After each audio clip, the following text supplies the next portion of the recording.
And we are live. Hello दोस्तों, खुश आमदेद। आज डॉली, उस्मान और अहमद हाजिर हैं आपके साथ एक नया और एक्साइटिंग एपिसोड पॉडकास्ट का। आज हमारे पास तीन बेहद दिलचस्प टॉपिक्स हैं। एक तो सार्स कोवी वायरस का ओरिजिन जो चाइना में हुआ था, दूसरा हम जीन थेरेपी पे थोड़ा सा बात करेंगे, और तीसरा फॉरएवर केमिकल्स पे। तो बातें भी चलती रहेंगी।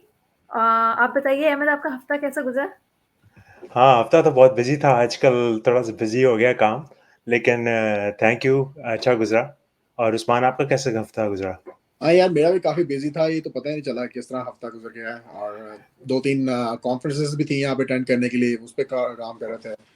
और कुछ काफ़ी अच्छी रिसर्च आई हुई थी यूएस गवर्नमेंट की तरफ से मास्क पे और पेंडेमिक पे। वो हम लोग एनालिसिस करते रहे पूरा वीक एपिडेमियोलॉजी डिपार्टमेंट के साथ। तो और इसके अलावा बात कुछ भी नहीं। और बस यही ऐसी लाइफ गुजरती है, थोड़ी सी बिजी होती है।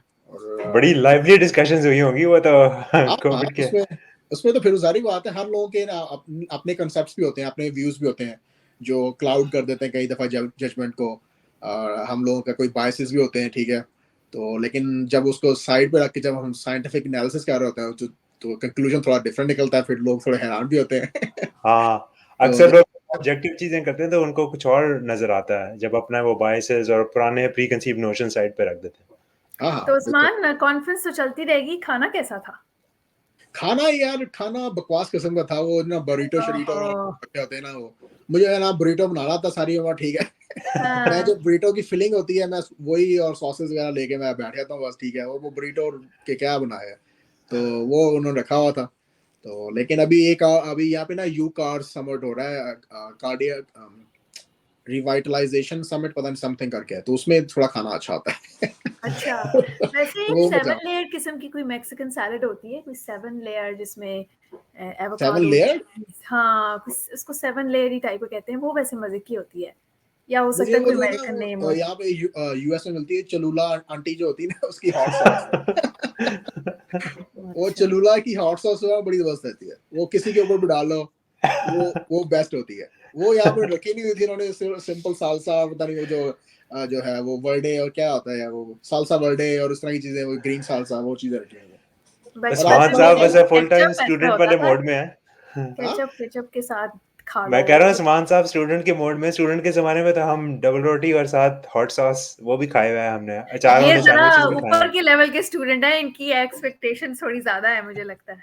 नहीं नहीं, इतनी भी ज्यादा नहीं होती, लेकिन थोड़ा थोड़ा तो होना चाहिए यार। आप चलो, हमारी एक्सपेक्टेशन कम है, चलो, जब बाकी इतनी दूर प्रोफेसर मीटिंग इधर में खड़े हैं। बुलाया, इतना घंटे हमने आपकी बात सुनी, अब खाना तो अच्छा खिलाओ हमें। हाँ, वही ना तो फिर वो ऐसे ही है, लेकिन चलो ठीक है। यहाँ पे आते हैं। वहाँ पे स्टैनफोर्ड बायो डिजाइन के डिपार्टमेंट से लोग आए हुए थे, वो भी जो है बुरीटो खाते हैं सब। हम्म। अरे यार, ये देखो यार, ये स्टैनफोर्ड बायो डिजाइन है, मल्टी मिलियनर है, ठीक है, मल्टीपल एग्जिट्स किए हुए अपनी कंपनियों को, ये भी हमारे साथ खजल हो रहे हैं इधर। तो हाँ, तो वो लोग तो ऐसे ही हैं भाई, लेकिन ये डाउन टू अर्थ लोग हैं। मैंने ये देखा है कि हमारे पाकिस्तान में होता है ना, उन्होंने तो प्रोफेसर ने बुरा बनाया था, मैं टाग नहीं देना, चलो भाजो उधर, ठीक है। वहाँ पे अगर हाँ, फार्मास्यूटिकल कंपनीज ने ना, वहाँ पाकिस्तान में वो जो है ना, रिश्तेदार लगा लगा के ना, हर जगह पीसी में होटल में कन्वेंशन करा दिया, कोई किसी में करवा दिया, ठीक है। तो वहाँ पे तो सारे जो पंजाबी में कहते हैं फिटे हुए हैं सारे, ठीक है। तो यहाँ पे सारे जो है ना गरीब किस्म के प्रोफेसर हो, जो है ना डाउन टू अर्थ लोग होते हैं, कॉफी कॉफी सारों के ब्लैक छोटे कॉफी छोटे लेते हैं। कमरे होते हैं, और मतलब बिल्कुल ही मतलब कोई इतना बड़ा प्रोटोकॉल वगैरह नहीं मिलता ना उस तरह से, तो जरा हम्बल किस्म के होते हैं। हाँ। और आप हाँ, सुनाओ, आपका कैसा गुजरा है वीक? हाँ, नहीं, ये हफ्ता अच्छा गुजरा। थोड़ा सा मैंने एक दिन ऑफ भी था, अच्छा। तो इसलिए एक दो ये फ्रेंड से भी मुलाकात हुई, तो या that was a good week. ये लेकिन तो खैर फिर आपका सारे जो है ना बड़ा लग्जरी वीक गुजर गया। डॉक्टर्स को अ, तो एक घंटा नहीं आप देते हैं। इस दफा लग्जरी वीक गुजरा है वाकई। डॉक्टरों को तो वाकई। इन्होंने एक एक डॉक्टरों को भी बात करूंगा मैं यूएस हेल्थ केयर सिस्टम करता होता हूँ, मैं स्टडी कर रहा होता हूँ वैसे भी। तो जो डॉक्टरों की जो उन्होंने ना किचुम्बर निकाला हुआ है ना, वो भी आपको मैं बताऊंगा इस दिन। ओवरवर्कड होते हैं सारे लोग। बहुत और इन ओवरवर्क, अंडर पेड। जितना वो बिजनेस ला रहे होते हैं उसका 10% नहीं मिलता बेचारों को। हाँ हाँ, हमें देखो यूएस में भी फिर भी बायोलॉजी से आउटसाइड कुछ ना कुछ इन लोगों ने पढ़ा होता है, जैसे किसी ने इकोनॉमिक्स थोड़ा सा पढ़ बहुत लिया, ज्यादा पता होता है यार। कुछ हल्की सी फिजिक्स पढ़ ली, कुछ जो भी।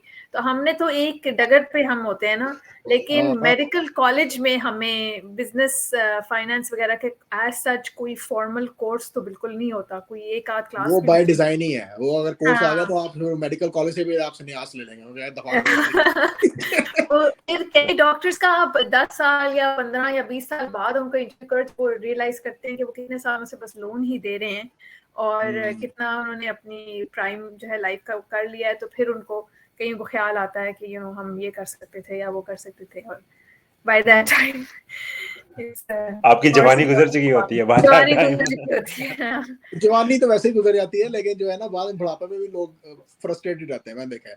कई कई जो है ना यहाँ पे अपना क्या अंकल आंटियों से मिले हैं, ठीक है। वो उनकी माती बची होती है सारा दिन ना, सीएमएस की पेमेंट्स $50 के पीछे खजल हो रहे होते हैं। दोबारा हाँ, क्लेम वो भेज दो, वैसे दोबारा वो एक क्लेम भेज बंदा दो। है केएफसी वाला, उसने काफी देर उम्र रसीदा होके उसने बड़ा अमेजिंग काम किया है। वो हाँ, मिलियनेयर या बिलियनेयर जो बना है, तो आई गेस बाद में भी ये हुआ जो जा सकता जिसके नाम पे आपका एनवाईयू स्कूल है, कैन लागोन, ये इसने 45 इयर्स की उम्र में अपना जो है होम डिपो स्टार्ट किया था, ठीक है। है। हाँ अच्छा। ठीक है, हाँ और अब मल्टी बिलियनर है। मैं उसको बता रहा था इसके बारे में, ऐसा बड़ा फैन हूँ कैन लागोन का। काफी देर हो गई, कम आ रहा है, लेकिन 45 की उम्र में इसने अपना बिजनेस स्टार्ट किया था, लोन लेकर यूएस गवर्नमेंट से नहीं, है बैंक से। हाँ, बैंक तो से है। हाँ, तो वो ये तो देखना वॉल चाहिए। स्ट्रीट वाला बंदा था। और इंटरेस्टिंग बात ये है कि लैंगोन साहब आए थे हमारी ग्रेजुएशन पे, और हाँ, ये पता ही नहीं डॉली था। को भी पता होगा। डॉली ने भी अटेंड की थी। अच्छा तो अच्छा। अच्छा। और मुझे तो कोई आइडिया नहीं था ये है कौन बंदा, यार मुझे तो ओ, पता वो हम लोग तो उस मिलता टाइम है पे तो भाई। एक और ही प्लेनेट पे, यानी कि वो जो होता है ना हम तो बिल्कुल किसी ही और ही। हाँ, अच्छा, हमें आप कोई लोगों को आइडिया नहीं हु इज हु दुनिया में इन हो क्या बिजनेस। रहा है। अगर आप ये कब देखो की बात है कोई वैसे? कब की बात है? ये डेट नहीं करना चाहते। मैं अच्छा अपने आप को डेट नहीं करना चाहता, लेकिन अच्छा। उस्मान, पुरानी आप बात हमें फॉसिलाइज कर रहे हो, आप मेरे ख्याल नहीं, में डेट्स पे ना जाओ। अच्छा अच्छा, नहीं नहीं, फॉसिलाइज की क्या बात है कोई। लेकिन मुझे वो जो है ना वो स्टीव जॉब्स का वो बड़ा अच्छा लगा था, वो जो है ना, स्टैनफोर्ड वाली कमेंसमेंट जो थी, हाँ, three stay three hungry good stay stories. Foolish. हाँ, हाँ, थ्री गुड स्टोरीज हमने लाइफ से बताई थी, दैट्स इट। ठीक है, हाँ लेकिन वो मुझे बड़ी वो होती है वो। कार्नेगी मेलन का प्रोफेसर का जो हाँ, फेयरवेल लास्ट लेक्चर लेक्चर था ना, एंड्री वो भी एंडी बड़ा। पॉश था उस बंदे का एंडी नाम। हाँ, पॉश वो मैंने बड़ा देखा हुआ, मूवी, हाँ, वो भी ठीक। बड़ा मूवी। लेकिन मुझे स्टीव जॉब से ना कोई स्पेशल, मुझे स्टीव जॉब्स के साथ मेरा कनेक्शन स्पेशल है मेरा। मैं उसको ना बड़ा, उसके मैं जितने भी इसमें मार्केटिंग के वीडियोस हैं पुराने, ठीक है, how to make a product work और स्टिक, पॉपुलराइज कैसे करनी है प्रोडक्ट को, ठीक है, कस्टमर फोकसनेस, इस तरह की चीजें मैं बड़ी उसकी मैं कनेक्ट कर पाऊँ मुझे। स्टीव तो मैं जॉब्स तो उसकी स्टीव जॉब्स है भाई, उसकी तो रियलिटी डिस्टॉर्शन फील्ड होती थी उसके इर्द हाँ, गिर्द, और वो तो he could sell like ice to an Eskimo ऐसी या जो भी। हाँ। हाँ, नहीं नहीं, हाँ वो सही में। बेसिकली, हाँ, उस तरह का मुझे बड़ी इंस्पिरेशन होती है स्टीव जॉब से ना। हालांकि वो बड़ा रूड भी था, बड़ा उस पे लोग कहते भी हैं, ठीक है, वॉजनियाक खुद कहता है कि मेरे साथ उसने रूड भी किया, लेकिन वो तो जब उस, एलिवेटर में लोगों को फायर कर देता था खड़े हाँ खड़े। हाँ, लेकिन वो फिर मीडियोक्रिटी, अगर लेवल इस बंदे का लेवल इस लेवल पे आ गया ना, तो फिर हाँ, मीडियोक्रिटी बर्दाश्त नहीं करता वो, ठीक है। बर्दाश्त तो नहीं होती। हाँ हाँ, तो फिर मैं उसको अंडरस्टैंड कर सकता हूँ, आई मीन ही, कि अगर आप काम नहीं कर रहे, आप सही तरह नहीं कर रहे, if you are not fit for the job, then go work somewhere else. हाँ, वाकई हम्म खुद लेवल तो मैं बहुत। अगर भी होता मैं भी ये करता, तो आई कैन अंडरस्टैंड के, क्योंकि बिजनेस में हम लोग यहाँ पे अमेरिका में एक स्पेशल बन गया जी, वी आर ऑल फैमिली, ठीक है। मैं कहता हूँ we are not family, we are a team, ठीक है। हाँ इफ यू हाँ, वांट टू ये स्टे इन द बात तो टीम, सही है। हाँ। हाँ, तो मेरा बिजनेस एक्मेन ये है कि we are not family, we are a team, ठीक है। We are here to make money, we are here to make each other successful, ठीक है। हाँ, क्रिएट वैल्यू। हाँ, और जिस तरह वो बास्केटबॉल टीम में होती है कि हर कोई अगर 11 प्लेयर बकवास है तो उसको टीम में नहीं रखें, उसको रिप्लेस करेंगे कि हाँ बेटर हाँ है। हाँ, मेरिटोक्रेसी होनी चाहिए ना, फैमिली कि मेंबर को मेरिट की रिप्लेस बेस नहीं पे, किया परफॉर्मेंस जा की बेस पे सकता, होना सही चाहिए। है। या हाँ, या तो खैर, अच्छा, लेकिन टॉपिक्स डिस्कस कर लें। हाँ हाँ, करो यार। चलो अच्छा अगर अहमद, आप आप स्टार्ट करो यार, आपका आप टॉपिक मेरे बड़ा स्टार्ट करो इंटरेस्ट फिर। लगा है, हाँ, क्योंकि तो हमने इस पूरा वीक इस पे जो है ना, इस पे खजल खवार भी हुआ है। अच्छा, मेरा टॉपिक थोड़ा सा कंट्रोवर्शियल है, और ये है lab leak most likely origin of covid pandemic, department energy department now says. तो एनर्जी डिपार्टमेंट, यूएस में कई डिपार्टमेंट्स हैं, सीडीसी है, एनर्जी डिपार्टमेंट है, दो तीन और हैं। ये लोग इस वक्त डिवाइडेड हैं, लेकिन लास्ट वीक एनर्जी डिपार्टमेंट ने ये कहा है कि लैब लीक, मतलब दो कॉन्फिडेंस के साथ उन्होंने कहा है, लेकिन कंक्लूड उन्होंने किया है कि लैब लीक चाइना से हुआ है और कोविड-19 लैब लीक का रिजल्ट है। तो आपका इसके बारे में क्या ख्याल है आप इसमें दोनों का? इसमें आपने देखा है कि इनका कंक्लूजन किस बेसिस पे आया? क्या उन्होंने वेक्टर ट्रैक किया उन्होंने, या पेशेंट जीरो ट्रैक किया उसने? कैसे इसको पता चला उनको, एनर्जी डिपार्टमेंट को? मैंने ये चेक नहीं किया कि एग्जैक्टली आप उनको इसमें ये कितना। बड़ी आपने देखने या तो आपको जो वेरिएंट का जो देखना पड़ेगा कि वेरिएंट का फर्स्ट ओरिजिन या उसका वेक्टर जो है वो आपने ट्रैक डाउन कर लिया है। कि जिस तरह वो कह रहे थे ना, वो अर्मेंडोलो का कौन सा एनिमल था, वो क्या क्या एनिमल का नाम था? हाँ, मैं थोड़ा ये देख रही थी कि WHO ने रिपोर्ट किया था फर्स्ट केस जो है एक ऑफिस वर्कर का वुहान में दिसंबर 2019 में था, और फिर उस टाइम पे 100 से कम लोगों के सिम्टम्स भी आए थे जो कोविड जैसे थे, और फिर इस चीज़ पे बात हुई थी कि ये शायद वेट मार्केट से शुरू हुआ, वो इतना क्राउडेड जगह है क्योंकि वहाँ रैबिट्स हैं, फेरेट्स हैं, और वो ससेप्टेबल हैं कोविड के। तो एक जर्म थ्योरी है, जर्म थ्योरी में कि वायरसेस और बैक्टीरिया जो जंप कर देते हैं वाइल्ड एनिमल से ह्यूमंस में, और फिर म्यूटेशन हो सकती है। तो नहीं, वो तो हो गया। मैं कह रहा हूँ उसको हमने लिंक बैक कैसे किया कि ये वुहान की जो लैब है वहां से निकला है, या कि मार्केट से निकला है, तो प्राइवेट ये सिटीजन दो डिफरेंट थियरीज हैं, एक तो लैब वाली है और दूसरी वाली जो है ना वेट मार्केट की है। ये मेरे ख्याल में दो सेपरेट है। मैं वेट वेट मार्केट में चलो मार्केट हो सकती है, वेट मार्केट तो मोस्ट प्रोबेबल हो भी सकती है, क्योंकि पेशेंट जो पहले पेशेंट्स हैं, जो अर्ली फिजिशियंस भी जो इन्फेक्ट हुए थे, वो वुहान के अंदर वही डिस्ट्रिक्ट के अंदर थे। ठीक है, वो जो एनिमल मार्केट थी, वेट मार्केट जिसे कहते हैं। ठीक है, लेकिन हम लोग इसको टाई बैक कैसे करें कि वो वुहान के अंदर जो वुहान इंस्टीट्यूट है वायरोलॉजी का, वो उसकी लैब से लीक हुआ है और अंदर असल में कंट्रोल वो एनवायरनमेंट में था। उनका वो बताते भी तो इतना कम है अपने हाँ उनका। वही ना, लेकिन इन्होंने क्लेम भी किया हुआ ना जिस तरह एनर्जी ने। हालांकि इसकी एक नुआंस ये है कि इन्होंने लो प्रोबेबिलिटी क्लेम किया है ये, you हाँ, know, ये बेसिकली मैं आपको शेयर करके दिखाता हूँ। उन्होंने आई थिंक उन्होंने सारी डिटेल्स शेयर भी नहीं की, वो क्लासिफाइड है, लेकिन उन्होंने कहा है कि made it judgement based on new intelligence although with low confidence उन्होंने हम्म, वर्ड यूज किया। हाँ हाँ, तो देखिए, ये मुझे ना कि एक बड़ी इंटरेस्टिंग लगती है कि लास्ट ईयर लोगों को तो बिल्कुल ऑस्ट्रेसाइज कर दिया था लोगों ने, कि अगर कोई भी बंदा इस तरह की स्टेटमेंट बोलता था कि लैब लीक है, तो उसको कहता था ये तो बिल्कुल कॉन्स्पिरेसी थ्योरी, और वाकई में मुझे भी लगता था कॉन्स्पिरेसी थ्योरी है। लेकिन मुझे ऐसा लगता है कि कोई भी नई साइंस या कोई भी नई हाइपोथेसिस है, उसको हमेशा कॉन्स्पिरेसी थ्योरी की नज़र से देखा जाता है। गैलीलियो ने जब ये प्रपोज किया कि जी सूरज सेंटर में है और अर्थ सेंटर में नहीं है यूनिवर्स के, तो चर्च वगैरह ने तो उसको बहुत ही लताड़ा था, लेकिन मुझे लगता है लोग, उस जमाने के लोग उसको समझते होंगे कि ये कॉन्स्पिरेसी थ्योरी है बहुत बड़ी। हाँ, साइंस हमेशा ओरिजिनेट कॉन्स्पिरेसी थ्योरी जो ये हेरेसी की वजह से हुई है, या तो हेरेसी है या कॉन्स्पिरेसी है। ठीक है, तो ये तो है कि अगर आप आउट ऑफ द बॉक्स, मुझे ये भी अच्छा लगा था लास्ट ईयर, बल्कि कपल ऑफ इयर्स बैक, कि हम लोग जो है ना किसी आर्गुमेंट को बगैर सुने उसको डिसमिस कर रहे हैं।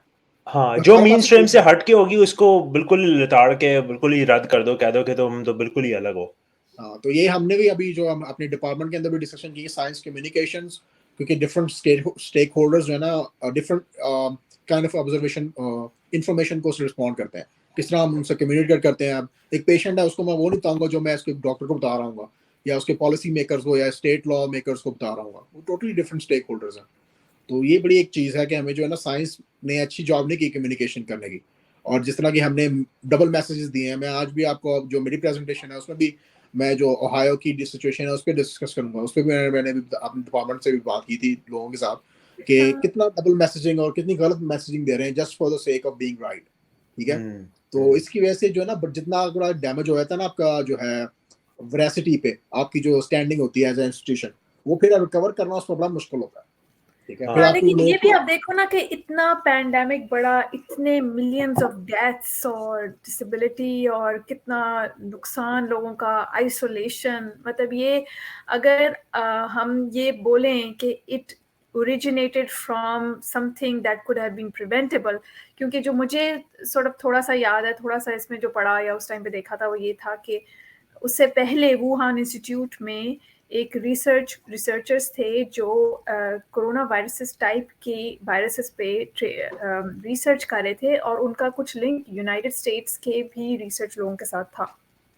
तो यानी कि दो पार्टीज जो एक कोरोना वायरस पे एक्सपेरिमेंट कर रहे थे, और may be the virus got mutated. मतलब मैं एक सिर्फ स्टोरी बना रही हूँ, this is just a hypothetical story, इसमें कोई मैंने कहीं से वेरीफाई नहीं किया, मैं इससे एक कहानी सिर्फ ये बना रही हूँ कि हाँ एक रिसर्चर है, फर्ज करो वो लैब में काम कर रहा है हर रोज, और वो वायरस के साथ कोई करता है एक्सपेरिमेंट, वायरस जो है म्यूटेट हो जाता है और उसके बाद वो बहुत ट्रांसमिसेबल हो जाता है, क्योंकि कोरोना की एक तो डेडलीनेस थी, मतलब वो तो ज़्यादा ओल्डर लोगों पे थी या वनरेबल लोगों पे, लेकिन दूसरा उसकी ट्रांसमिसिबिलिटी बहुत हाई थी। तो मैं अगर मेरे से कोई गलती हुई है या मेरे से कोई चीज़ ओवरलुक हुई है तो मैं डेफिनेटली उसको, मतलब मेरा नहीं ख्याल कि अगर मैं एक एवरेज इंसान हूँ तो मैं कोशिश करूंगी कि इसको मैं छुपाऊं। और एक और चीज है कॉन्फ्लिक्ट ऑफ इंटरेस्ट जो है डिस्क्लोजर, वो भी हम लोग सीरियस नहीं लेते साइंस के अंदर, ठीक है। अभी जो ओहायो सिचुएशन भी चल रही है मैं उस पर बात करूंगा, उसमें CNN पे या किसी और पैनल्स पे जो है नॉर्फोक सदर्न के जो लॉबिस्ट हैं, ठीक है, उनको आपने जो है ना एज अ कमेंटेटर बुलाया हुआ, ठीक है। What do you think they gonna say, ठीक है। आपने वो डिस्क्लोज ही नहीं किया अपनी ऑडियंस को भाई कि ये जो है ना इसकी पार्ट टाइम ये भी जॉब है कि नॉर्फोक सदर्न या जो ट्रेल यूनियन है वर्कर्स दूसरी है बिजनेस यूनियन की जो है वो रिप्रेजेंटेटिव भी है, ठीक है। अब उसके व्यूज पे आप डिफरेंट लेंस में आप सुनोगे, ठीक है। तो साइंस के अंदर एक तो कॉन्फ्लिक्ट और इन्फ्लिक्ट जो है डिवर्जन, और जो है आपका जो है दूसरा क्या था आपका साइंस कम्युनिकेशन, ये बहुत इंपॉर्टेंट चीजें हैं इस पेंडेमिक की वजह से। मुझे तो यही लगा कि ये दो चीजें जो है ना आपका अगर आप इसको नहीं करते फिक्स तो that can be a hugely challenging situation because ये इस तरह की health crisis, public health crisis आते रहने हैं, और अगर हमारी पब्लिक का कॉन्फिडेंस ही नहीं है इन इंस्टीट्यूट्स पे तो आई डोंट नो कि नेक्स्ट टाइम क्या होगा। और नॉट टू मेंशन कि trillions of dollars lost in lost productivity, ठीक है, जो उसकी वजह से हुए हैं, ठीक है। वो पैंडेमिक की वजह से आप बात कर रहे हैं, वो तो किसी खाते में लेते नहीं है। सप्लाई चेन्स इतनी फारग हो गई हैं, इन्फ्लेशन इतनी चली गई है, वो तो कई लोगों की जॉब लूज हो गई, ये भी है काफी। हाँ, और मेरा तो इसमें ये पॉइंट है, पहले तो मैं व्यूअर्स के लिए बताता चलूँ कि मैं अनडिसाइडेड हूँ इस पॉइंट पे, और मैं बेसिकली एविडेंस के फेवर में जाता हूँ, जहाँ पे मुझे एविडेंस नजर आता है जिस चीज़ के फेवर में उसी की तरफ हूँ। मेरा हमेशा ओपन माइंड, मैं अपने आप को एटलीस्ट ये कहता हूँ कि मेरा ओपन माइंड है, और मेरे ख्याल से हर एक को ओपन माइंडेड रहना चाहिए। फ्रिंज थ्योरी को आप खाली इस तरह ना डिसमिस कर दो कि ओ ये तो फ्रिंज थ्योरी है। आप एविडेंस देखो और आप अपना ओपन माइंड रखो। और इसके बारे में मेरे पास कोई इतने टिप्स नहीं है, लेकिन मे बी उस्मान या डॉली कोई ऐसे टिप्स देना चाहे लोगों को कि आप अपने माइंड को किस तरह ओपन कर सकते हो, कि किस तरह आप दूसरे पॉइंट ऑफ व्यू को देख सकते हो ऑब्जेक्टिवली।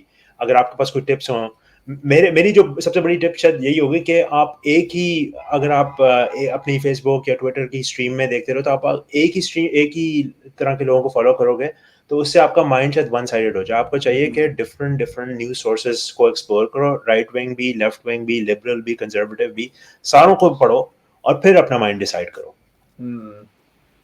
बिल्कुल ऐसे ही। अगर यूएस में आप रहते हैं तो I would avoid total main stream media जिस तरह भी है, ठीक है। आप ब्रेकिंग न्यूज़ के लिए देख सकते हो लेकिन डिटेल्स के लिए ना देखो उनको।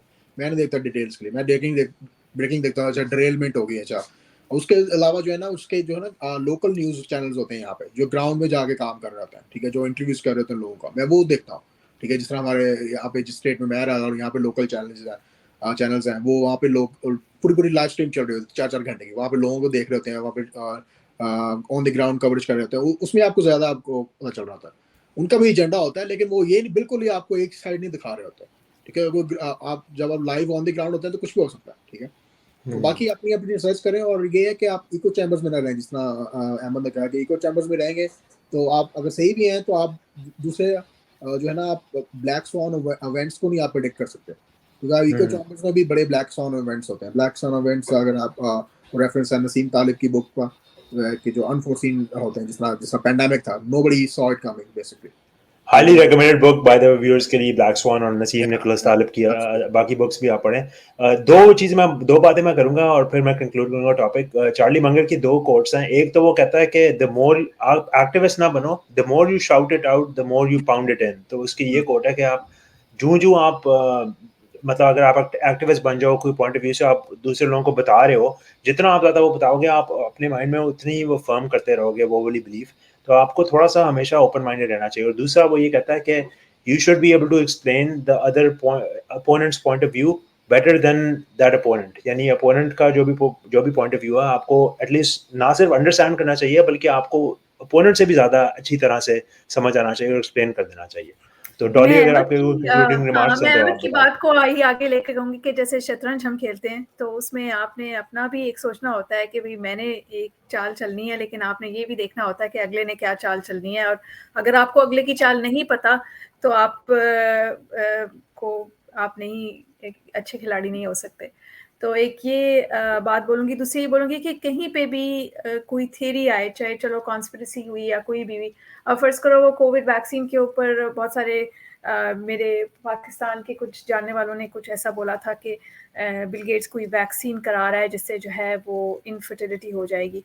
तो फिर ये है कि फिर आप पढ़ें, तहकीक करें कि ये इसके रीज़न क्या होगा, क्या इसकी कोई एक्सप्लेनेशन है, और जो उस सब्जेक्ट का एक्सपर्ट है, अगर फ़र्ज़ करें आपको नहीं समझ आ रहा आप उससे पूछें, क्योंकि फिर अगर आप तहकीक करें और समझने की कोशिश करें तो कई चीज़ें वाकई में गलत होती हैं। लेकिन वही बात है कि पहले तहकीक करो और multiple different point of view से, यानी ज़ाविये मुख्तलिफ ज़ावियों से जो है ना आप किसी चीज़ को देखो। तो उसमें बिल्कुल, विकिपीडिया पढ़ें, क्रिटिकल थिंकिंग करें, डिफरेंट पॉइंट्स ऑफ व्यू पढ़ें, डिफरेंट लोगों से बात करें, तो फिर खुद आपको अच्छी तरह कंक्लूजन पे पहुंच सकेंगे। हाँ वो अदर वही देन है ना, आप वो जैसे एक इंडियन स्टोरी है, three blind man and elephant, तो एक कहता है कि ये रस्सी है, दूसरा कहता है पिलर है, तो तीसरा कहता है तीसरा दीवार दीवार है। कहता है। हाँ दीवार है, तो हाँ ये एक्चुअली सब कुछ है ना, है तो ये सब कुछ। तो इसलिए जो है ना, आप अगर आपको एक मैसेज हमारे पॉडकास्ट से ये आ जाए कि जी हमने खुद तहकीक करनी है और मुख्तलिफ ज़ावियों से करनी है, तो ये मेरे ख्याल में आज का सबसे इम्पोर्टेंट पैगाम होएगा। हाँ, इवन though मैं उस्मान को बहुत इंटेलिजेंट समझता हूँ, लेकिन मैं भी उस्मान की बात को हर दफा नहीं मानता। मैं भी थोड़ा सा खुद भी इंटेलिजेंट कोई रिसर्च भी करता होता है, इस तरह का कोई इंटेलिजेंट नहीं है भाई। हम आइंस्टाइन तो है नहीं यहाँ पे, ठीक है। हम लोगों ने भी अपना सुना के या कुछ अपनी रिसर्च करके वही बनाए होते हैं आर्गुमेंट्स। तो ये है कि अब बंदे को you should be open to listen to other opposing views, और उसको पॉइंट्स ऑफ अगर व्यू। आप डिबंक करने की कोशिश करें, ठीक है, अपने जहन में, और चाहे अगले के सामने ना भी हो, और देन जो है ना आपको हाइपोथेसिस फाल्सिफाई करने से ही साइंस पे आता है ना बंदा कंक्लूजन पे। Exactly. If you cannot falsify, that means it's correct. हाँ, So that's the whole thing. अच्छा चलें आप उस्मान के टॉपिक पे आते हैं। मैं ऐड करता हूँ। हाँ, तो जो टॉपिक मैं शेयर कर रहा हूँ वो इट्स क्वाइट इंटरेस्टिंग बिकॉज उसके जो है ना इफेक्ट्स हमारे ऊपर और हमारे आने वाली नस्लों के ऊपर बड़े बहुत ज़्यादा गहरे हैं। वो है कि फॉरएवर केमिकल्स जो है ना हमारे पास अराउंड जो सराउंडिंग में है, मैं उस पर बात करना चाह रहा हूँ। और उसमें मोस्ट कॉमनली जो है ना पीफैस या पीफॉस फैमिली जो है ना, ये कुछ कंपाउंड्स होते हैं, ऑलमोस्ट 5000 केमिकल्स अभी जो है ना जो इसके अंदर फॉल कर रहे हैं, और they are ubiquitous, they are everywhere basically. तो मैं इस पे बात करना चाह रहा हूँ। अभी आपने देख रहा होगा फायर हाइड्रेंट यूज कर रहे हैं लोग फायर में वाले इक्विपमेंट के अंदर, और एक कई दफ़ा एयरपोर्ट से भी यूज होते हैं, ठीक है। और इसके अंदर सबसे हाई कॉन्सेंट्रेशन ऑफ पीफॉस होती है, ठीक है, जिसके अंदर, और फिर ये जो है ना यही वाटर्स को आप पानी के साथ धो के आप वो रन ऑफ में चले जाता है, आपकी जमीन में अब्जॉर्ब हो जाता है और वहीं पे रहता है। तो अच्छा, ये फॉरएवर का मतलब ये कि बायोडिग्रेडेबल नहीं है। फॉरएवर का मतलब बता दें कि फॉरएवर क्या का है। मीन्स के मैं आपको नेक्स्ट स्लाइड में अगर मैं जाऊँ आपको ये वाली स्लाइड में, तो ये जो फॉरएवर हम लोग इसलिए कहते हैं, इसकी इनकी half life thousands of years के अंदर है, ठीक है। और दे जो है ना पॉलीकार्बन बड़े लॉन्ग चेन कार्बन कंपाउंड्स हैं, कॉम्प्लेक्स किस्म के, और they have ability to get embedded in DNA as well, ठीक है।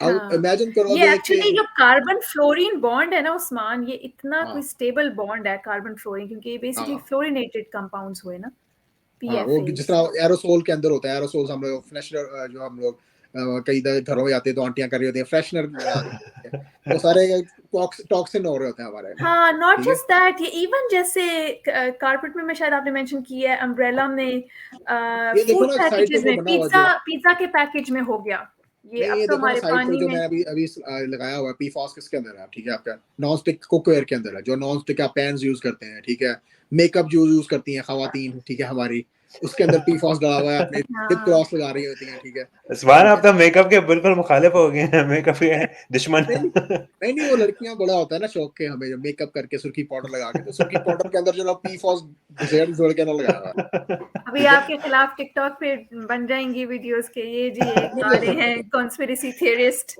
उस्मान जब आपकी शादी होगी ना तो फिर आपसे दोबारा पूछेंगे इसके बारे में। कोई नहीं, मैं ये स्लाइड दिखाऊंगा सारा। तो भाई ये देखना, ठीक है।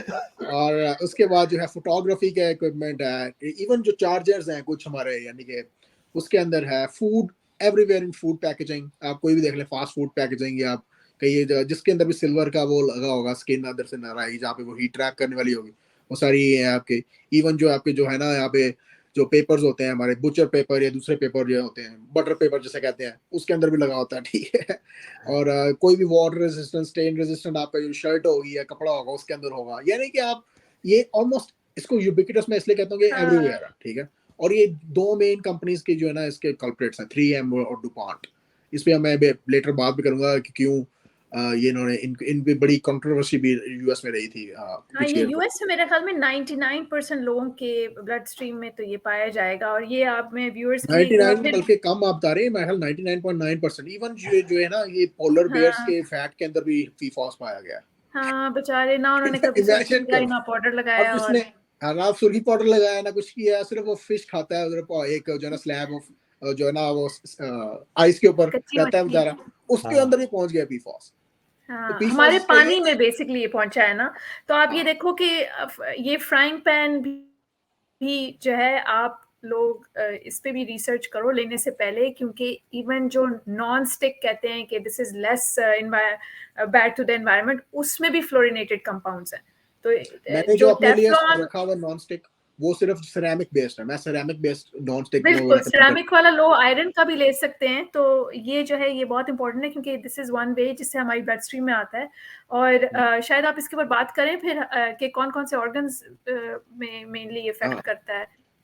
हाँ, तो इसमें तो अच्छा इसकी एक और चीज भी है कि जिस तरह हमने पहले बात कर ली कि this is practically everywhere. Solar panels, मैं एक इसी दौरान मैं सर्च कर रहा था कि किन चीजों में नहीं है, तो मुझे लगता है कि वो शिट जो है ना लिस्ट होगी वो स्मॉल होगी, ठीक है। लेकिन ये हर जगह, यानी कि आप देखें फास्ट फूड के जो बर्गर रखा हुआ है उसके अंदर जो नीचे पेपर लगा उसके अंदर भी लगा हुआ है, यानी कि हर चीज को, मैं तो ये देखी थी टॉयलेट पेपर में भी है, और टॉयलेट पेपर के अंदर है, हर चीज के अंदर है। और सिर्फ एक कंपाउंड नहीं है, जिस तरह आप ये ट्री देखें ना, इसके मुख्तलिफ नेम के साथ अंदर आता है, ठीक है। ये भी एक चीज है कंज्यूमर्स को पता नहीं चल रही होती। हम लोग कई दफा रहते हैं PFOS फ्री ऐसा लिख दिया, ठीक है। अब PFC फ्री अगर नहीं लिखा उसने, या ये वाले जितने भी उसके पॉलीफ्लोरिनेटेड जो है ना उसके जो कंपाउंड्स हैं जो उसके अंदर आते हैं 4700 है ऑलमोस्ट, अकॉर्डिंग टू EPA और CDC। अब ये किस तरह लोग देखेंगे, किस तरह इसको देखेंगे, इट्स ऑलमोस्ट इम्पॉसिबल। हाँ। तो ये मेरे लिए, मुझे बड़ा इस पे मेरे लिए पैशन प्रोजेक्ट भी है कि कंज्यूमर एम्पावरमेंट और कंज्यूमर को कैसे मैं करूं हेल्थ केयर के अंदर जब मैं कर रहा होता हूं, कि उनको बेटर डिसीजंस कैसे जो है ना फुली इन्फॉर्म्ड डिसीजन कैसे हो। और इसमें हमें अच्छा एक second before you go there, biodegradable चीजें आए दुनिया में, इसके सब्स्टिट्यूट्स आए कोई, ये भी तो बहुत इंपॉर्टेंट है कि एक बिफोर वो वाली डिस्कशन हो, मैं एक पुशबैक करूंगा जस्ट बीइंग अ साइंटिस्ट, क्योंकि मेरा जिस तरह मैं कहूंगा, मेरा ओपन माइंड है। लेट्स से मैं डेविल्स एडवोकेट प्ले कर रहा हूँ। मैं कह रहा हूँ कि अगर जिस तरह रॉली ने कहा कि ये जो कार्बन और फ्लोरीन का जो बॉन्ड है वो बहुत ना स्टेबल है, तो अगर वो कोई बहुत ज्यादा स्टेबल चीज अगर आप खा भी लो तो वो पास थ्रू हो जानी चाहिए, क्योंकि वो रिएक्ट नहीं करती। जितनी जो चीज स्टेबल होती है वो उतनी इनर्ट भी हो जाती है। अगर फॉर एग्जांपल वो नोबल गैसेस जो भी हैं वो रिएक्टिव नहीं होती, क्योंकि वो उनका बॉन्ड बहुत स्ट्रांग होता है और स्टेबल रहती है। तो ये इसके जो आप इल इफेक्ट्स हैं वो क्या है?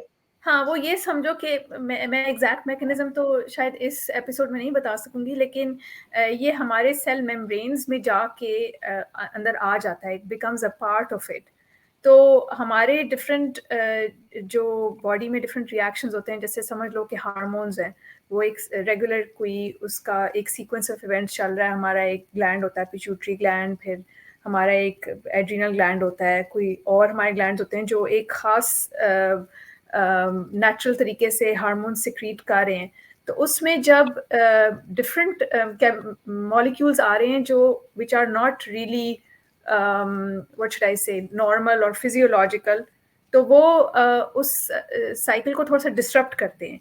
और देयर इज नॉट, मैं ये उस्मान को, I don't know if he knows this or not, लेकिन मुझे ये नहीं पता कि एग्जैक्ट जिसे कहते हैं ना कि कॉजल डेटा हो, जैसे स्मोकिंग और कैंसर का बहुत स्ट्रॉन्ग एसोसिएशन है। कि मतलब वो हमने एनिमल्स में भी बता दिया है कि जो टार कर रहे होंगे इनकी लंग्स में होगा, और जो सिगरेट के 3000 केमिकल्स हैं उससे कैंसर ज़्यादा होता है। तो इसमें एसोसिएशन डेटा ज़्यादा है। यानी कि कॉजेशन कम है, लेकिन एनिमल्स कोरिलेशन है। हाँ आप एनिमल्स के कह रही हैं साथ कि कैंसर कोरिलेशन हुआ है। है कुछ हाँ हाँ, कुछ हेल्थ कोरिलेशन इफेक्ट्स है, के साथ। क्योंकि ये शायद उस्मान इस पर और बात करें, क्योंकि जिन कंपनीज ये बनाया है उन्होंने एक सीक्वेंस ऑफ इवेंट्स, जैसे 1940s में एक चीज हुई कि एक बीमारी उनको डिस्कवर हुई, फिर 1960s में कुछ और हुआ, फिर इस तरह डिफरेंट डेट्स पे उनको यहाँ तक हुआ कि पहले उनको पता चला कि उनके रैट्स को कैंसर हो रहे हैं। फिर उन्होंने उसका कोशिश की कि वर्कर्स के पास प्रोटेक्शन हो समथिंग। फिर उन्होंने देखा कि बर्थ डिफेक्ट्स हुए हैं कुछ रैट्स को। उन्होंने कहा कि हमारी फीमेल वर्कर्स जो हैं इस को इस तरह से नहीं हैंडल करेंगी या क्या।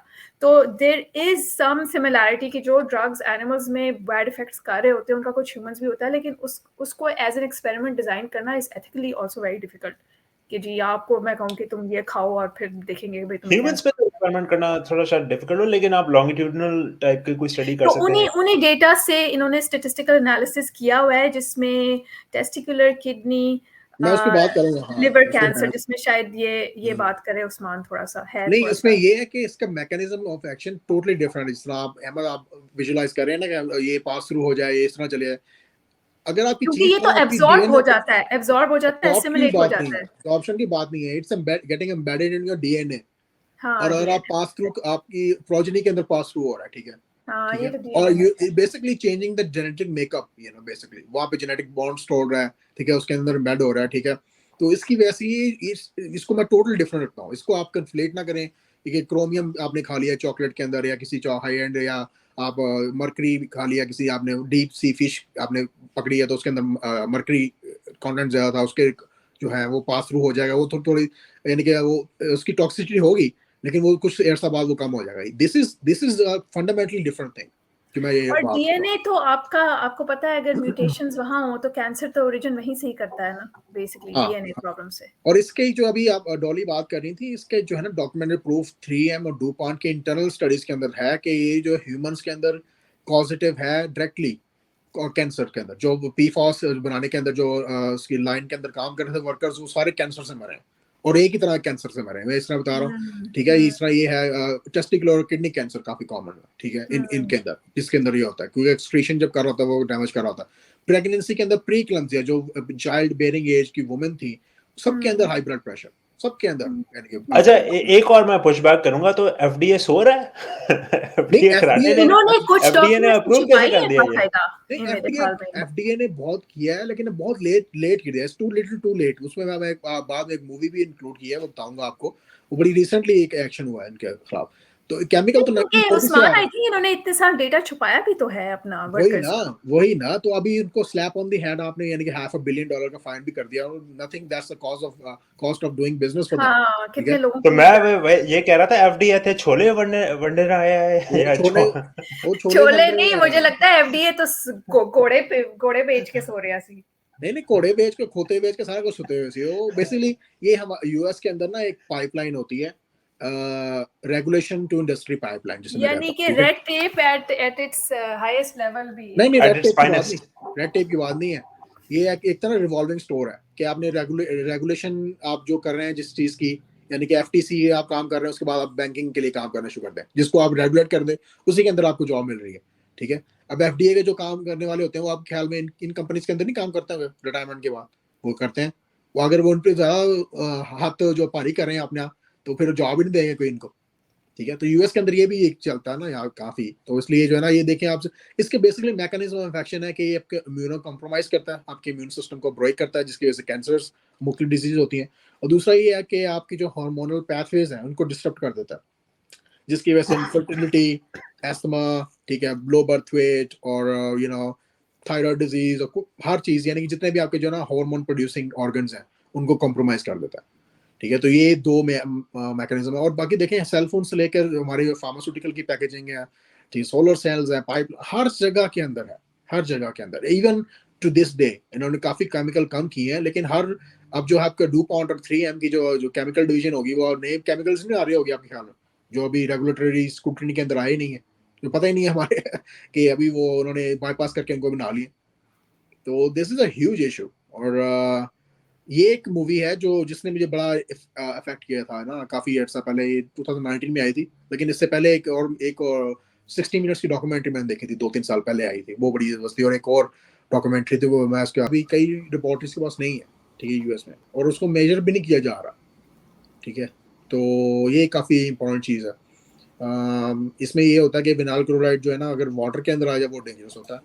हवा के अंदर तो ये जो है ना डिसइंटीग्रेट हो जाता है सनलाइट की वजह से, या आउटलाइट जो आउटडोर में वैसे भी जो है ना एयर के अंदर वो आके वो डाइल्यूट हो जाता है। लेकिन अगर पानी के अंदर आ गया किसी वेल्स के अंदर, और खासतौर पर पानी बॉयल कर रहे होते हैं आप, तो दैट कैन बी लीथल। तो ये एक चीज़ है जो अभी कॉमन चल रही है। तो इसमें तो ये जो आपने बताया जो ट्रेन का है, मतलब इसमें ये भी सवाल आता है कि ये मतलब क्या कोई प्रिवेंटेबल था ये जो ट्रेन का एक्सीडेंट था? ये आपने शायद हाँ बताया कि ये आग लग गई थी। तो हाँ, ये नहीं, आग मैंने भी लगाई गई थोड़ा थी। सा देखा था इसको, तो उसमें भी एटलीस्ट जो कमेंट्री थी वो ये थी कि एक उससे पहले एक एक्सीडेंट हुआ था, मिसिसागा एक्सीडेंट, जिन्होंने एक रिपोर्ट रिलीज की थी कि एक तो हीट डिटेक्टर्स होने चाहिए ट्रेन में, और न्यूमेटिक ब्रेक्स होनी चाहिए। तो ये जो रेलवे लॉबी थी उन्होंने कहा था कि ये बहुत कॉस्टली हैं, ये हम नहीं डाल सकते। और कहते ये हैं कि अगर इनके पास हीट डिटेक्टर्स होता कि ये ट्रेन के जो डब्बे थे ये ओवर हीट हो गए थे, तो ये एक्सीडेंट ऑलमोस्ट प्रिवेंटेबल था, यानी ये बर्निंग ऑलमोस्ट प्रिवेंटेबल थी। और दूसरे, इस ट्रेन के पास न्यूमेटिक ब्रेक्स भी नहीं थे, तो ये डिरेल होगी। तो दिस इज वेरी सैड कि यानी कि एक प्रिवेंटेबल किस्म का हादसा था। हाँ, ये सारी लॉबिंग जो है ना एक्टिविटी, उसकी वजह से रेगुलेशन नहीं हो सकी।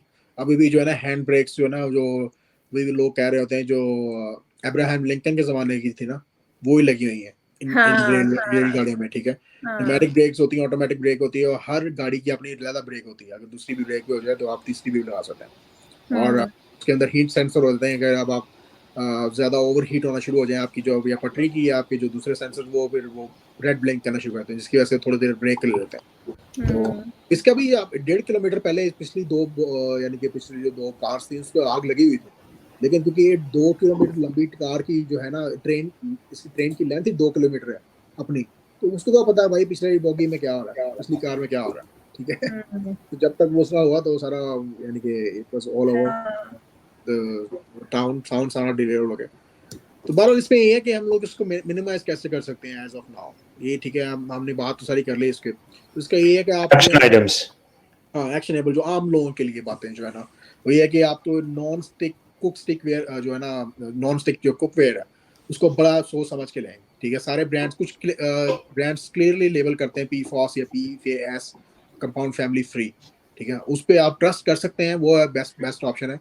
या तो आप सिरेमिक वाला यूज कर लें, सिरेमिक का नॉन स्टिक होता है, उसको थोड़ा सा लाइटली हैंडल करना पड़ता है। इवन आयरन के यूज किए जा सकते हैं, आयरन के, कास्ट आयरन के, हाँ कास्ट आयरन के आप यूज कर सकते हैं। कास्ट आयरन का थोड़ा होता है कि वो उसमें से जो ना टेस्ट थोड़ा मेटालिक हो जाता है, हाँ, मेंटेनेंस का होता है। वैसे कुछ लोगों को टेस्ट अच्छा भी लगता है, लेकिन उसको मेंटेन करना होता है, उसको ऑयल भी लगाना होता है जब आप उसको मेंटेन करना, सीजन करना होता है प्रॉपर। फिर आप स्टेनलेस स्टील, मैं तो स्टेनलेस स्टील यूज करता हूँ अपने सारे, वो उनको थोड़ा सा सीजन करना होता है आपने, सीजनिंग मिल जाती है आपको, नॉन स्टिक होती है, वो आप ऑर्गेनिक सी है, वो आप फूड बेस्ड है, वो आप यूज करें।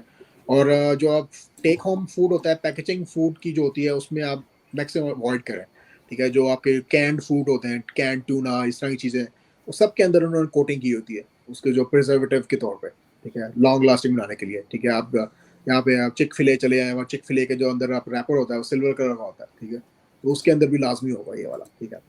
तो इस तरह की थोड़ी सी आप मॉडिफाई कर सकते हैं। जिस तरह कॉफ़ी के कप होते हैं, ठीक है, इसके अंदर भी है ये जितने भी हैं प्लास्टिक बेस्ड। और टेक्सटाइल के अंदर जहाँ भी आप देखेंगे वाटर रेजिस्टेंस क्लोथिंग है, रिंकल रेजिस्टेंस शर्ट है, या कोई इस तरह की चीज़ है, उसके अंदर लाजमी यूज हुआ होगा। तो उसमें अगर आप वो क्लियरली जो है ना लेबल नहीं कर रहे, तो दैट मीन्स कि फिर आप जो है ना उसको अवॉइड करें। अगर वो क्लियरली लेबल करते हैं, जिस तरह कुछ ब्रांड्स पैटागोनिया वगैरह करते हैं, that's why I like about them, कि वो जो क्लियरली जो है ना इस तरह अच्छा इसलिए आप पैटागोनिया वाली शर्ट पहनते हैं। मैंने कहा बीसी हाँ, लोगों को जरा कॉपी करते रहते हैं, जो नहीं जो सी बड़े वो बड़े हैं दूर सिलिकॉन वैली वाले It's बीसी हैं, one of the वो भी rare पैटागोनिया brands, पहनते मेरा ख्याल में it's one of the very rare brands जो actually हाँ, थोड़ा सा impact नहीं कर रहे नहीं, हैं। वो पैटागोनिया मैं इसलिए लाइक करता हूँ कि यू नो मेरे ख्याल ओनली ब्रांड है, इवन नॉर्थ फेस भी नहीं है वो, कि जो है ना एक्टिवली जो है ना जो बेस्ट है ना कंज्यूमर्स के लिए, वो यूज करता है, चाहे प्राइस जितनी मार्जिन निकल जाए हाथ से, ठीक है। मैंने कहा इसलिए चमात को फॉलो करते करते मैं आप पैटागोनिया भी पहना शुरू हो गया ताकि आपके नहीं भी नहीं नहीं रिटर्न्स जमात वाले रिटर्न्स आए। नहीं, चमात के जैसा पैसे हमारे पास हो तो फिर तो कोई मसला नहीं है, हम तो अभी ब्रोक कर रहे हैं, वो पैटागोनिया लेके और ब्रोक हो जाते हैं। लेकिन ये है कि चलो ये जो ना उस ये होता है कि आपको एक लॉन्ग लास्टिंग चीज मिल जाती है, ठीक है, जिसकी आपकी लाइफ लॉन्ग, आप अगर आप टूट भी जाए, कोई फट जाए आपकी चीज, वो चीज आप उनको सेंड कर देंगे, आपको नहीं भेज देंगे, ठीक है, इससे ज्यादा आपकी क्या जरूरत है आपको, ठीक है, ऐसे यानी कि मनी बैक गारंटी है फॉर लाइफ टाइम, ठीक है। वो पैटागोनिया का मोटो भी यही है ना, इवान शेनार्ड जो उसका सीईओ है जिसने बनाया था कंपनी, उसने कहा था कि once we sell you something we own it for life, ठीक है, और we want you to do the same thing, कि आप भी ओन करें इसको लाइफ में, ठीक है, जितनी अगर फट जाती है कोई, हम आपको नया पेयर भेज देंगे, आप पैसे भी ज्यादा ना लें।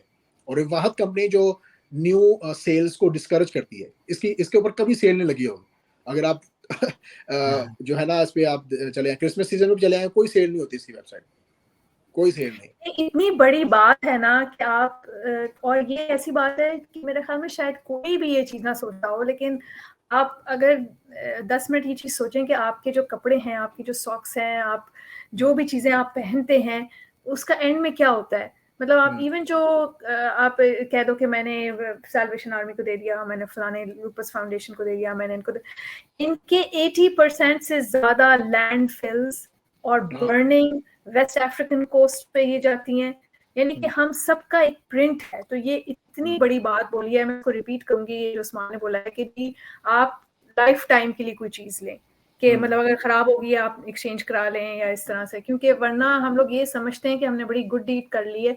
लेकिन ठीक है, कई दफा आपके कपड़े कोई गरीब इंसान यूज कर लेता होगा, लेकिन मैं अपनी ऑडियंस को बताऊंगी कि ज्यादातर टाइम आपके कपड़े जल गए या किसी गरीब कंट्री के शोर पे पड़े हुए, और वो कहते होंगे कि हमें क्यों हमें भेजा जा रहा है, और वो गरीब कंट्रीज को कोई उधर से पैसे ले रहा है to buy that garbage and it's just rotting over there.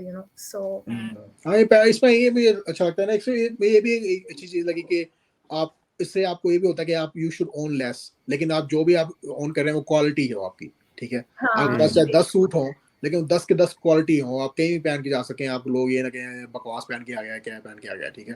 तो इसलिए थोड़ी प्राइस उनकी ज्यादा होती है, 300-400 की बिक्री होती है शर्टें और जैकेटें वगैरह, लेकिन ये है कि आपको जो है एक तरह लाइफ टाइम उनकी जो है वारंटी है। अगर आपने वेट लूज कर लिया, गेन कर लिया है, आप उनको सेंड कर देंगे, मेरा वेट जो है ना चेंज हो गया, वो उस बार आपको अपने साइज की भेज देंगे आपकी शर्ट। यानी कि इसकी कस्टमर सर्विस मुझे बहुत जबरदस्त लगती है, और उसमें जो एनवायरमेंटल इनिशिएटिव होते हैं, इस तरह ये पीफॉस और इस तरह केमिकल्स फ्री और इस तरह की चीज़ें फ्री, मुझे तो बड़ा अच्छा लगता है, मैं तो इसके इस लिहाज से इसका फैन हूँ। और बाकी ये कि कॉस्मेटिक्स में भी ऐसे ही है, ठीक है, कॉस्मेटिक्स में आपको पता है हर चीज़ सिंथेटिक होती है, ठीक है, तो कॉस्मेटिक्स में तो हर जगह ये है। तो आई डोंट नो कि वुमेन को कैसे देना है। डेंटल फ्लॉस आप जो है ना कॉटन बेस्ड जो होते हैं कुछ वो आप ले लें, उसमें भी PTFE कोटिंग्स होती हैं कई दफ़ा। नहीं, आई थिंक थोड़ा सा एक ऑप्शन है, अगर आप ऑर्गेनिक सर्च करना चाहें, पैराबन फ्री, फ्रेग्रेंस फ्री, तो there are some websites, even Sephora से अगर आपने लेना हो और जगहों से लेना हो, तो आप फिल्टर्स आते हैं जिसमें you can actually filter, and मैं ये कहूँगी कि लेस केमिकल्स वाले ले सकते हैं। ये तो नहीं होगा कि टोटली विदाउट केमिकल्स, लेकिन आप लेस केमिकल्स वाले ले सकते हैं जो थोड़े से ज्यादा मतलब हैंडमेड हो या इस तरह से। तो देर आर कंपनीज। और आई थिंक ये जो ना जिस तरह पैटागोनिया का मोटो है ना, हालांकि वो इतनी कैपिटलिस्ट कंपनी नहीं है, लेकिन मुझे इसका जो मोटो है वो बड़ा अच्छा लगता है। आई थिंक इस तरह की कंपनीज जो है ना आने वाले वक्त में बहुत हिट होंगी, जो कंज्यूमर को देख के ना आप रखते हैं, फिर कंज्यूमर लॉयल्टी, और हम लोग बातें कर रहे होते हैं VC वर्ल्ड के अंदर जो है ना कॉस्ट कैक की, कस्टमर एक्विजिशन कॉस्ट की, ठीक है, उनकी कस्टमर एक्विजिशन कॉस्ट नेगेटिव होगी उनकी कस्टमर एक्विजिशन कॉस्ट, क्योंकि कस्टमर उनके भागेगा रादर देन वो कस्टमर। ठीक है, मैंने कोई भी परचेज करनी है, मैंने सिर्फ पैटागोनिया देखनी, मैंने कोई और ब्रांड देखना ही नहीं है, ठीक है, ठीक है, मेरा बना हुआ है ये, ठीक है। तो उनको मुझे सेल करने की जरूरत नहीं है, they are not spending any money on advertisement, कुछ ना कुछ सेंड कर देंगे वो। वही मैं कह रहा हूँ, कैक उनकी नेगेटिव है, कैक नेगेटिव है, आप कितने बिजनेस क्या कह सकते हैं, ठीक है। तो that's the way to future I think. जो लड़कियां हमारे पॉडकास्ट देख रही हैं और उनको कॉस्मेटिक्स का है शौक, तो गुड ट्रेड एक वेबसाइट है जिनसे आप देख लें। और वैसे यू कैन जस्ट रिसर्च के USDA ऑर्गेनिक किसी जगह किसी कॉस्मेटिक पे लगाओ, it means something, like it may be better than the average one. और फेयर ट्रेड, और आप उनके इंग्रेडिएंट्स पढ़ लें, तो उसमें जिनमें लिस्ट ऑफ केमिकल्स कम होगी, एंड एक और चीज़ पे होगा कि don't go for something cheap. तो usually these products are not cheap, you know. अगर वो चीप होंगे तो वो probably they are made from petroleum products and you know carbonated fluorinated compounds. And but वैसे और मेरा भी मेरी जो एडवाइस होगी लोगों के लिए वो ये होगी कि आप विकिपीडिया के ऊपर इसका आर्टिकल जरूर पढ़ लें, जो इसका पॉलीफ्लोरोल एल्काइल सब्सटेंसेस का एक आर्टिकल है, हम पीएफओ. लिंक प्रोवाइड कर लेंगे इनके लिए. तो पीएफओ या अगर देखें वे इस वीडियो के डिस्क्रिप्शन के अंदर नीचे मैं रख दूंगा. और आप अपना माइंड, क्योंकि मैं ज़्यादा इंडिविजुअलिस्ट हूँ, मैं रेकमेंड नहीं करूँगा हाँ या ना अगर आप कोई चीज़ करें, लेकिन आप पढ़ के आप खुद डिसाइड करें. और ये मूवी लाजमी देखे, Dark Waters. I mean that's definite. Mark Ruffalo को मैं वैसे ही पसंद करता हूँ और इसने बड़ी जबरदस्त एक्टिंग की है इसके अंदर. हाँ, ये लग रही काफ़ी टचिंग मूवी.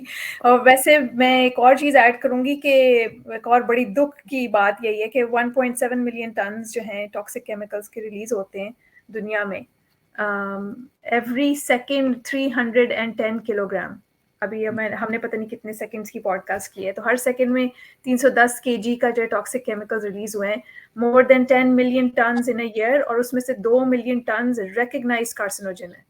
तो 65 kg पर सेकेंड. ये मेरे वजन से भी एक्चुअली ज्यादा है. आप लोगों के वजन से पता नहीं ज्यादा है या नहीं, लेकिन मेरे वजन से तो डेफिनेटली उस्मान भाई ब्रीडो खा के खुले पे हैं. नहीं ये है कि इसका ये भी हल है, फिर हम लोग पॉडकास्ट ही बंद कर रहे हैं कि भाई हमारे पॉडकास्ट की वजह से बढ़ रहे हैं. नहीं वैसे मैं दोबारा पुश बैक करूंगा डॉली की हम बात पे, जो अवेयरनेस कर लोगों रहे को हैं. ना बड़े बड़े नंबर दिखा के डराने वाली बात. आप हमेशा खाली एक नंबर नहीं मैटर करता, हमेशा divide. I don't care about the absolute number, I care about per capita. आप डिवाइड करें उसे, मतलब नंबर ऑफ ह्यूमन से, फिर आपको पता लगेगा पर कैपिटा इसकी हाँ, क्या वो चीज तो कितनी यूएस, बनता चाइना, इंडिया, मतलब जो ज्यादा कंट्रीज हैं. लेकिन जस्ट अगर कोई नंबर नर्ड है तो यूनाइटेड नेशंस एनवायरमेंटल प्रोटेक्शन जो है UNEP, और यूएस की EPA, दो अच्छी वेबसाइट्स हैं जिसमें बहुत ज्यादा डेटा है इन चीजों पे. लेकिन आई थिंक सिंपल चीज ये है कि हर इंसान बस सोच ले कि मेरा एक फुटप्रिंट है, और आप अपने बस प्रिंट के बारे में सोचें कि आप कितना कंज्यूम कर रहे हैं, हाँ ये हाँ पाकिस्तानी के फेंक मेंटालिटी कितना बन रहे जाती है ना हैं, हमारी के. आप कितना फेंक रहे हो, क्योंकि हमारी मेंटालिटी. हाँ मैं बोलिए. यूएस में आने से पहले मेरी थोड़ी मेंटालिटी डिफरेंट थी, लेकिन यहाँ पे जब मैं आया तो मेरी थोड़ी मेंटालिटी डिफरेंट हो गई. क्योंकि यहाँ पे पहले मैं होता था यार जो सस्ती चीजें ले रहा हूँ थोड़ी सी ज्यादा मिल जाएंगी, ज्यादा वैरायटी आ जाएगी मेरे पास, 15 शर्ट हो जाएगी, ठीक है, तो 100 जैकेटें हो जाएंगी मेरे पास, पता नहीं और कितने सेल की भी तो होती है ना, सेल पे चीजें लग रही हो तो सेल आपको पे. होता है कि तो बस अब मैं खरीदो. मेरी जो अब ये जो है ना, मैं इसके एग्जैक्ट अब ऑपोजिट. आपकी क्वालिटी होगी है ना, हाँ, क्वांटिटी अब मेरे कम और पास जो भी क्वालिटी ज्यादा. आर्टिकल होगा वो एक्सक्लूसिव आर्टिकल होगा, ठीक है. उसके अंदर अपनी कैटेगरी के अंदर सूट है तो वो लेना है, ठीक है. और शूज के पेयर हैं वो भी लेना है, ठीक है. लेकिन मैंने थोड़े कम रखता हूँ अपने पास जो मैनेजेबल हो. अगर जब बिल्कुल ही आउट ऑफ सॉर्ट हो जाए या तो मैं सेंड कर देता हूँ, उनकी कस्टमर सर्विस अच्छी होती है, वो नया पेयर भेज दें. तो इसलिए से मेरा जो है ना ओवरऑल कॉस्ट भी बड़ी कम हो जाती है अगर आप देखें, ठीक है. अगर मैं फॉर एग्जांपल पैटागोनिया की मैंने एक शर्ट ली है 250 की है कितने की, अगर वो मैं 10 साल यूज कर रहा हूँ तो उसकी मेरी 1 ईयर्स की एक्विजिशन कॉस्ट मेरी $25 है, ठीक है. और $25 के अंदर वो फट जाती है, तो क्योंकि उसकी जो अनलिमिटेड जो है कस्टमर सर्विस, मैं उसको सेंड कर दूंगा वापस, वो मुझे नया उसी आर्टिकल भेज देंगे. तो मेरी और 10 ईयर एक्सटेंड हो गई. तो $1,258 मैंने जो 20 ईयर्स पहले एक्सपेंड 30 ईयर्स वो मैं अपने बच्चों को भी दे के जा सकता हूँ टेक्निकली स्पीकिंग, ठीक है.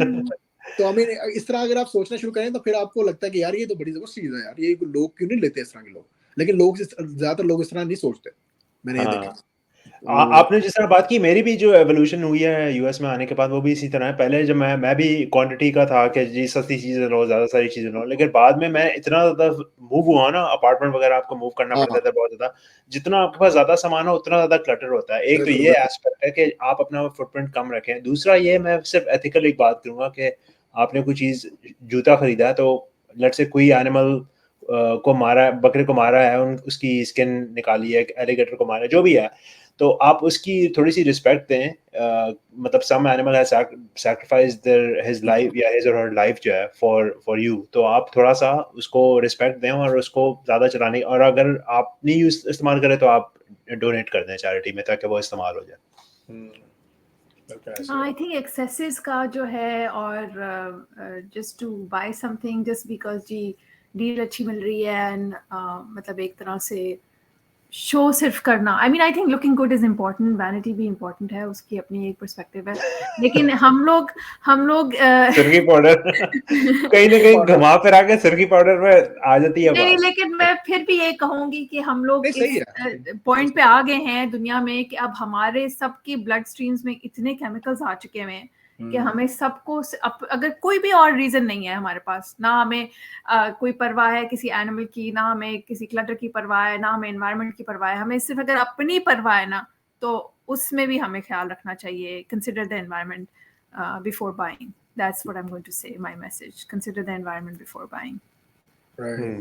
अच्छा चलें, अब अगले टॉपिक पे चलें या वैसे स्ट्रीम काफी लंबी हो गई है, पॉडकास्ट लंबी होगी, हम कल कर लें अपना टॉपिक, क्या ख्याल है? हाँ चले नेक्स्ट वीक दोबारा आ जाएंगे। व्यूअर्स के पास कोई कमेंट्स वगैरह हो तो नीचे आप लिख दें और हमें भी थोड़ी फीडबैक मिल जाएगी कि हम अपना स्टाइल किस तरह चेंज करें। हम इवॉल्व भी हो रहे हैं, ये दूसरी तीसरी एपिसोड ही है, तो हमें पता नहीं है हम कौन से फॉर्मेट में जाना चाहिए हमें, लेकिन कोई सजेशन हो, पॉजिटिव हो नेगेटिव हो, कुछ भी हो, गालियाँ देखनी है जरा महजब लैंग्वेज यूज करके लेकिन नेगेटिव फीडबैक है, पॉजिटिव है, कुछ भी आप दे सकते हैं नीचे। हाँ, हम I will be happy to discuss आपके पसंद के टॉपिक्स। अच्छा चलें जी, ओके, थैंक यू, फिर have a good week. Thank you Usman, thank you Ahmad, okay bye.